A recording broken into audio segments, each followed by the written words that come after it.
Hello guys, welcome to our new blog. আশা করি তোমরা সকলে ভালো আছো, আমিও ভালো আছি। আজকে সকাল সকালই উঠে পড়েছি, আর আজকাল ঘুম থেকে উঠেই না আমার খুব খিদে পেয়ে যায়। তাই সকাল সকাল উঠে নিজের জন্য একটু দুধ গরম করে নিয়েছি। এখন না সেই ছোটবেলার মতন হরলিক্স খেতে খুব ভালো লাগে, কি জানি কেন। কিন্তু আবার সেটা বেশি দিন নয়, মানে ওই 1-2 সপ্তাহ পর আর ভালো লাগে না। তখন হয়তো 2-4 মাস আর খাবোই না। এই ছোট ছোট প্যাকেটই কিনে আনি। না আমার না কোনো ঠিক নেই, কখন কি মুড হয় কে জানে। এইদিকে রান্নাও বসিয়ে দিয়েছি, আর সাথে নিজের খাবারটা নিয়ে এখন সিস্টেমে বসতে হবে, কারণ অফিসের বেশ কিছু কাজ আছে। ওইদিকে ডাল আর ডিম আলুর তরকারি হবে।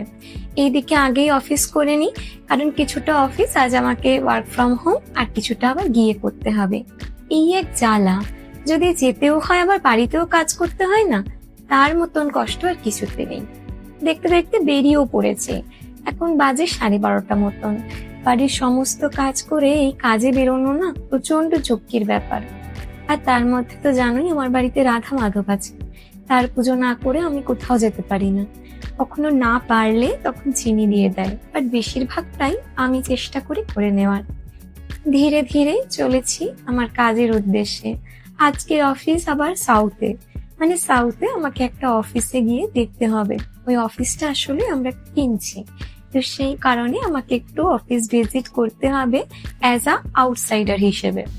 এটা কিন্তু খুব ঝুঁকিপূর্ণ কাজ, তারা যেন জানতেও না পারে আমি সেই অফিসের হয়ে স্পাইগিরি করতে এসেছি। আমি যেহেতু কোর অফিসে কাজ করি তোমরা জানো না, তাই জন্য আমার এটা বলতে এখন অসুবিধা নেই। যখন অফিসের নাম জেনে যাবে বা অফিসের সম্বন্ধে জেনে যাবে তখন একটু অসুবিধে আছে। চলেছি অফিসের পথেই। আর সাউথে আসলেন একটা জিনিস আমার খুব ভালো লাগে, সেটা হলো এখানে এত সুন্দর গাছপালা। আর সেদিন বেশ গরম ছিল, আমি তো একেবারে নাজেহাল হয়ে গিয়েছিলাম। তাও কোনো মতে আমাকে তো পৌঁছতেই হবে। শীত গ্রীষ্ম বর্ষা যাই হয়ে যাক না কেন, কাজ তো তোমাকে করতেই হবে। ব্যাস, অফিসে চলেও এসছি, আর কাজ কমপ্লিট করে বেরিয়েও গেছি। এখান থেকে আমাকে মেন অফিসে ভিজিট করতে হবে। মোটামুটি 90% কাজ আমাদের হয়েই গেছে। তবুও লাস্ট টাইম ভিজিট করে দেখা যে অফিসের অ্যাটমসফিয়ার কেমন আছে। আর অ্যাজ আ এমডির পরেই যেহেতু আমি, তো এমডি তো সব জায়গায় যেতে পারে না, সম্ভবও নয়, তাই জন্য আমাকেই পাঠায়। এরপর অফিসও ভিজিট করলাম, আর ব্লগ করতে পারিনি। এইবার ফিরে চলেছি বাড়ির পথে। আজকের ব্লগটা খুব ছোট্ট আর মিনি ব্লগ, জানিও তোমাদের কেমন লাগলো। চলো ব্লগটা শেষ করি, টাটা।